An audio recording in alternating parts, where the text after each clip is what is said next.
మన ప్రభువును లోకరక్షకుడైన యేసుక్రీస్తు వారి శ్రేష్టమైన నామంలో అందరికీ శుభాభివందనాలు. దేవునికి మహిమ కలుగును గాక. ఆమేన్. దేవుని మెండైన ఆశీర్వాదాలు మనందరికీ అనుగ్రహించబడును గాక. ఆమేన్. దేవుడు గొప్పవాడు, దేవుడు మహిమ గలవాడు, దేవుడు ప్రేమ కలిగినవాడు. ఆయన నిరంతరము ఏకరీతిగా ఉన్న దేవుడు. నిన్న, నేడు, రేపు అన్ని వేళల, అన్ని సమయాల్లో, అన్ని ప్రదేశాల్లో ఏకరీతిగా ఉన్న దేవుడు మన దేవుడు. ఆయన మారనివాడు, ఆయన మాట మారనిది, ఆయన మహిమ మారనిది, ఆయన ప్రేమ కూడా మారనిదే. ఆయన మనుషులని శిక్షించకపోయినా ఆయన ప్రేమ మారనిది, నిరంతరము కూడా ఉండేదే. దేవుడు మనుషులకు తన వాక్కును ఇచ్చాడు. ఆ వాక్కు ఎప్పుడూ మారదని మనం చదువుతూ ఉన్నాం. ఆ వాక్కులో అనగా వాక్యములో మనకి వాగ్దానాలే ఇవ్వబడ్డాయి. ఆయన ప్రేమది.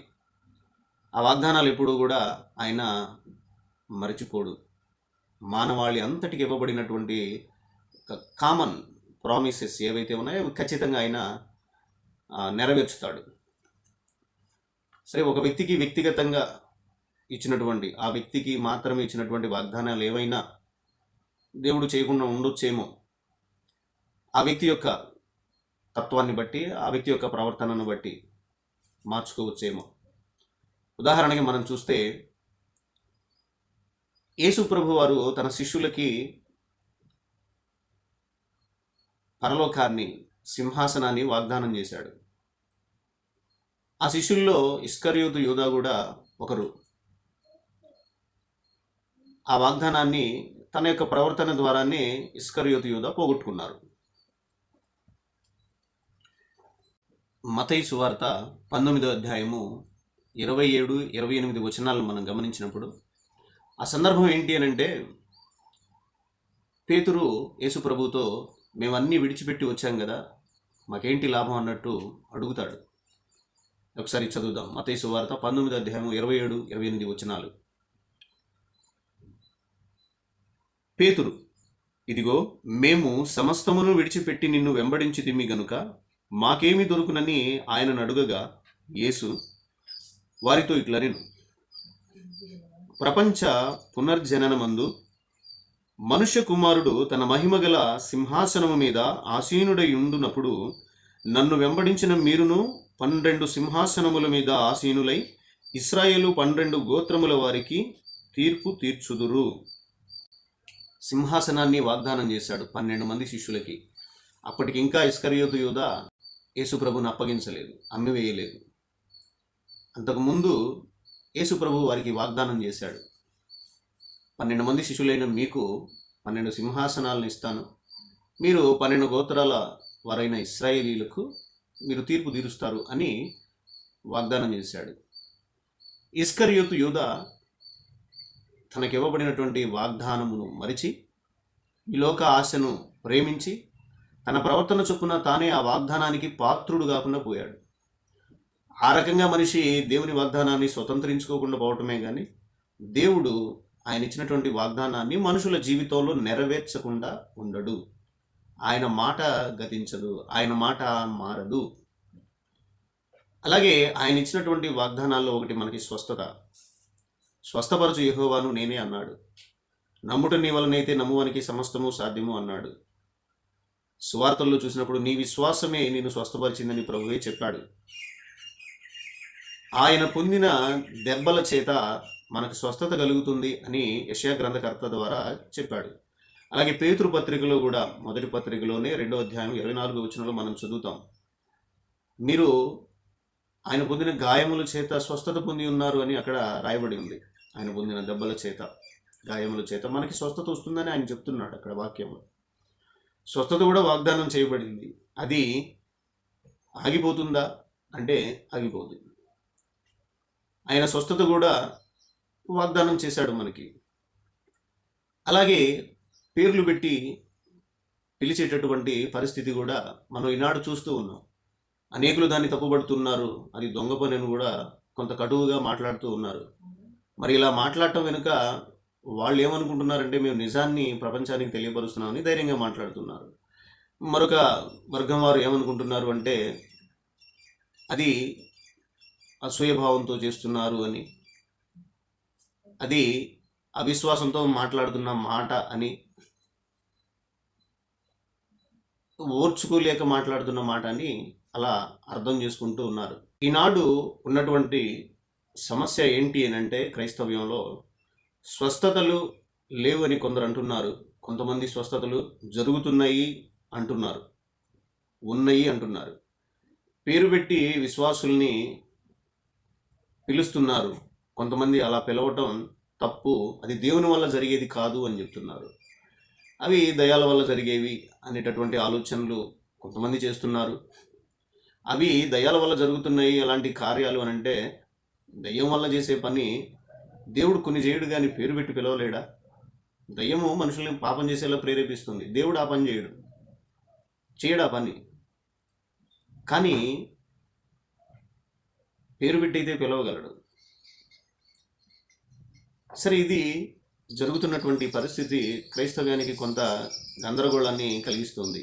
కొంతమంది ఏమో అలా చేయొచ్చు అంటున్నారు, కొంతమంది అలా చేయలేము, చేయకూడదు, దేవుడు అలా చేయడు అని అంటున్నారు. దేవుని ఆత్మ మనకి తోడుగా ఉన్నప్పుడు మనకి కొన్ని విషయాలు బయలుపరచబడతాయి అని వాక్యమే చెప్తుంది. వాళ్ళు కొన్ని సంగతులు మాట్లాడగలుగుతారు. ఉదాహరణకి నయమాను ఎలీషా దగ్గరికి వచ్చినప్పుడు స్వస్థత పొందుకున్నాడు. నయమాను కొంత బహుమానం కూడా ఎలీషాకి ఇవ్వబోతే ఎలీషా తీసుకోలేదు. దురాశ కలిగినటువంటి ఎలీషా శిష్యుడైన గెహజీ తీసుకోవడానికి ప్రయత్నం చేశాడు. దూరంగా వెళ్ళిపోయినటువంటి ఆ యొక్క నయమాన్ దగ్గరికి వెళ్ళి తీసుకొని వచ్చాడు. వచ్చిన తర్వాత ఎలీషా సమక్షంలో ఆ గెహజీ నిలబడితే అప్పుడు నువ్వు ఎక్కడికి వెళ్ళావు అని ఎలీషా అడగటం, నేను ఎక్కడికి వెళ్ళలేదు అని గెహజీ చెప్పటం, లేదు నువ్వు వెళ్ళావు, పలానా చోటుకి వెళ్ళావు, పలానా విషయము జరిగింది, నువ్వు అలా వెళ్ళినప్పుడు నా మనసు నీతో పాటు రాలేదా అని అడగటం జరిగింది. ఇది 2 రాజుల గ్రంథం 5వ అధ్యాయంలో ఉన్నది. ఈ సందర్భం మనందరికీ తెలిసిందే, చాలా స్పష్టంగా, చాలా పరిచయమైన విషయమే. అయితే ఒక మనిషి యొక్క మనసు దూరంగా వెళుతున్నటువంటి మనిషితో పాటు వెళ్ళింది అని అంటే ఆత్మ సహాయం లేకుండా అలా జరుగుతుందా? అక్కడ ఏం జరిగిందో ఇక్కడున్న మనిషికి తెలిసింది అని అంటే ఆత్మ సహాయం లేకుండా ఈ మనిషికి తెలిసిందంటారా? ఆత్మ సంబంధమైన కార్యం ఈ రోజుల్లో జరగదంటారా? అలాగే పౌలు కొలసీయులకు రాస్తూ శారీరకంగా నేను మీకు దూరంగా ఉన్నప్పటికీ ఆత్మ విషయంలో దగ్గరగా ఉన్నాను అని చెప్పేసి వాళ్ళ యొక్క విశ్వాసం గురించి తెలిసినట్లు చెప్తున్నాడు పౌలు.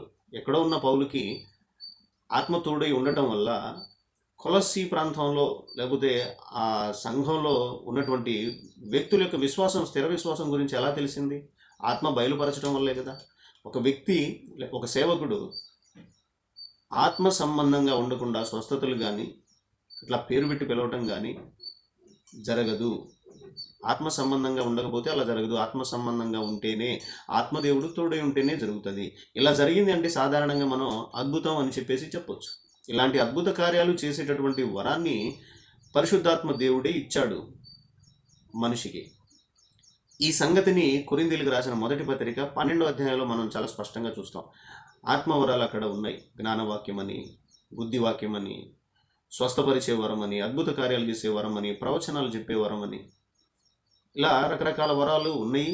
ఆ వరాలు ఆత్మ తన చిత్త ప్రకారముగా ఆయనే ఒక్కొక్కరికి పంచి ఇస్తాడు అని చెప్పేసి కూడా అక్కడ చెప్తుంది. పంచి ఇవ్వటమే కాదు, కార్యసిద్ధి కూడా ఆయనే కలుగు చేస్తాడు ఆత్మదేవుడు అని చెప్తుంది అక్కడ వాక్యం. మరి ఈరోజు స్వస్థపరిచే వ్యక్తులు అంటే సేవకులు, పేరు పెట్టి పిలిచే సేవకులు అలాంటి స్వస్థత వరము, అలాంటి పేరు పెట్టి పిలిచే అద్భుత కార్యాలు చేసే వరాలు వారికి లేవంటారా? లేవని మనం ఎలా అనగలం? ఏమి రుజువు దొరికితే మనం అలా మాట్లాడగలుగుతున్నాము? అవి ఆత్మ సంబంధమైన విషయాలు మనిషి వ్యతిరేకిస్తాడంటే ఖచ్చితంగా వ్యతిరేకిస్తాడు, ఆ వ్యక్తికి ప్రత్యక్షత లేనప్పుడు. కనుక నమ్మలేరు వాటిని. ఆనాడు పరిసయ్యులు కూడా యేసుప్రభు దయ్యాలను వెళ్ళగొడుతున్నప్పుడు వాళ్ళు అన్నారు, ఇతడు దయ్యాలకు అధిపతి అయిన బయల్జుబూలు వలననే వెళ్ళగొడుతున్నాడు అని చెప్పేసి అన్నప్పుడు ఆయన యేసుప్రభు కొంత వివరణ ఇస్తూ ఒక హెచ్చరిక ఇస్తాడు. మనుష్య కుమారుడికి వ్యతిరేకంగా మాట్లాడితే క్షమాపణ ఉంటుందేమో, కానీ ఆత్మకు వ్యతిరేకంగా మాట్లాడితే మాత్రం క్షమాపణ ఉండదు అని చెప్పేసి ఒక హెచ్చరిక ఇస్తున్నాడు.